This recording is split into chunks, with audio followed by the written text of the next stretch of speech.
জলপাইগুড়ি পৌরসভার অন্তর্গত ১২ নম্বর ওয়ার্ডের জলপাইগুড়ি হাই স্কুল সংলগ্ন জায়গায় দীর্ঘদিনের বেহাল অবস্থায় পড়ে রয়েছে একটি পুকুর।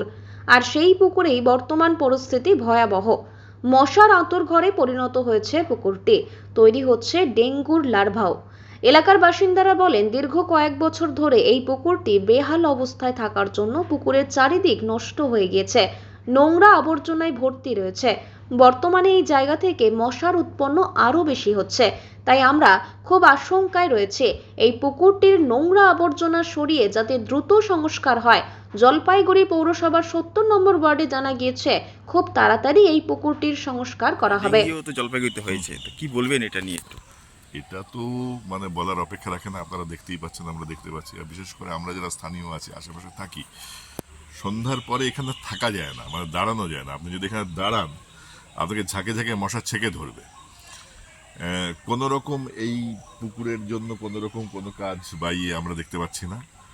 সংস্কারের কথা প্রতিশ্রুতি শুনেছি বিভিন্ন জায়গা থেকে।